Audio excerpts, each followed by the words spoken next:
खबर आजमगढ़ जिले से है, जहां समाजवादी पार्टी के नेता व एमएलसी शाह आलम गुड्डू जमाली ने अपने सामाजिक सरोकारों के तहत कई जरूरतमंदों की मदद करते हुए किसी को ट्राईसाइकिल तो किसी को मेहनत मजदूरी करके अपनी जिंदगी बसर करने के लिए ठेला दिया। वहीं कुछ जरूरतमंद ऐसे भी थे जिन्हें इलाज के लिए पैसों की मदद की दरकार थी, तो उन्हें चेक देकर एमएलसी शाह आलम गुड्डू जमाली ने उनकी मदद किया। तो कुछ ऐसे भी ज़रूरतमंद थे जिनकी बेटी की शादी होनी है, ऐसे में उन्हें चेक के माध्यम से मदद की गई। एमएलसी शाह आलम गुड्डू जमाली ने इस दौरान कहा कि लोगों की मदद करना मुझे बेहद अच्छा लगता है। उन्होंने कहा कि मैं नहीं चाहता कि इन चीज़ों को मुझे कहीं बताना पड़े या उसका मैं कहीं पर जिक्र भी करूँ। उन्होंने कहा कि जब मैं राजनीति में नहीं था उस वक्त भी मैंने लोगों की मदद की। उन्होंने कहा कि मैं इसे मदद नहीं बल्कि अपना फ़र्ज़ मानते हुए बहुत पहले से करता चला आ रहा हूं। इस दौरान उन्होंने कहा कि मुबारकपुर ने जो इज़्ज़त मुझे बख्शी है मैं उसे कभी भुला नहीं सकता। मुबारकपुर और यहाँ के लोगों का मैं हमेशा शुक्रगुजार रहूँगा कि उन्होंने मुझे विधायक बनाया। उन्होंने कहा कि राजनीति में आने का मेरा मकसद सिर्फ गरीब और कमज़ोर जनता की सेवा करना है, ना कि राजनीति से कोई लाभ लेना है। मेरा मकसद सिर्फ लोगों की सेवा करना है। मैं जनता की सेवा करने से कभी पीछे नहीं हटूंगा, क्योंकि सेवा करने से जो सुकून मुझे मिलता है वो किसी और काम से नहीं मिलता। बता दें कि इस दौरान विभिन्न क्षेत्रों से आए हुए लोगों की एमएलसी शाह आलम गुड्डू जमाली ने जब मदद किया तो उनके चेहरे खिल उठे। कंदरापुर क्षेत्र से आए मुन्नीलाल गुप्ता और मोहम्मद शाहिद को एक एक ट्राईसाइकिल दी गई, जबकि कलीम नेवादा मुबारकपुर, जमाल अख्तर हैदराबाद मुबारकपुर और मोहम्मद शाहिद रजा खैराबाद मोहम्मदाबाद को एक एक ठेला देकर उनकी मदद की गई। वहीं नेवादा मुबारकपुर के रहने वाले एहसान अहमद को एक साइकिल की दरकार थी, तो उन्हें साइकिल देकर उनकी मदद की गई। वहीं चेक के माध्यम से 15,000 रुपये की मदद खुजौली रौनापार निवासी सरफुद्दीन के लड़के के इलाज के लिए दिया गया। वहीं मोहम्मद जमील सिकठी को 10,000, पुष्पा देवी पति स्वर्गीय राजेश राम हरबंशपुर को 5,000 का चेक देकर उनकी मदद की गई।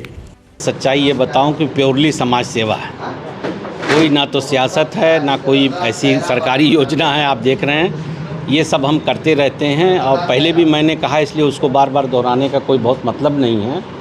राजनीति में आने का मेरा प्योर उद्देश्य यही था कि इसके माध्यम से हम समाज के कमज़ोर और गरीब तबके की मदद कर सकें। उसी क्रम में ये जो भी आप देख रहे थे, कुछ लोगों को चेक वेक दिया है, कुछ लोगों को ये ट्राईसाइकिल ठेला, जो अब जैसे आपके सामने एक बच्चा कह रहा था कि मुझे ठेला मिल जाए तो मैं रोज़ 500-600 कमा लूँगा, तो भाई इससे बड़ी बात क्या है। वो क्या चीज़ मांग रहा है, बहुत छोटी चीज़ मांग रहा है, और हम लोग सक्षम हैं देने के लिए, तो हमको तो खुशी होती कि ऐसे जितने नौजवान आएंगे सबको दे देंगे अगर वो लग जाए रोजी रोज़गार पे तो। और आपने देखा है कि उसी क्रम में ये हमने काम छोटा सा किया है, आगे भी चलेगा। एमएलसी बनने के बाद तो पहली बार आपने इस तरह का काम किया है। अब बहुत सारी चीज़ें ऐसी भी होती हैं जो बिना दिखाए हो जाती हैं। जब मैं एमएलए नहीं रहा, एक आध 1.5 साल का जो टेन्योर था, उसमें भी लगातार ये काम चलता रहा है। बहुत बार ऐसा होता है कि मौका रहता, आप जैसे भाई आ जाते हैं तो देख लेते हैं। बहुत बार ऐसा होता है कि वो चुपचाप भी हो जाता है। ये चलता रहता है, कभी रुका नहीं है। गुड्डू भाई, मुबारकपुर के लिए आपने प्लान बनाया था, तो उस पर अभी क्या है जिस पे काम करना रह गया है? मुबारकपुर मेरी सांसों में बसा हुआ है, सच्चाई तो यही है। देखिए, मुबारकपुर से मेरा एक इमोशनल अटैचमेंट है, क्योंकि मुबारकपुर ने मुझे कुछ भी हो, नेता की पहचान उसी ने दिया है, और वहाँ के लोग भी मुझसे बहुत जुड़े हैं, मैं भी उनसे दिल से जुड़ा हूँ, कोई राजनीतिक रिश्ता नहीं है। तो हमारे बस में अभी जैसे एक कॉलेज स्कूल बनवा रहे हैं, वहाँ के बच्चों के लिए ही बनवा रहे हैं। आप जानते हैं कि मैं ये एजुकेशनल संस्थाएं कोई पैसा कमाने के लिए नहीं वो करता, ये सब लोग जानते हैं। फ्री कोचिंग चलाता हूँ, बहुत सारी चीज़ें करता हूँ।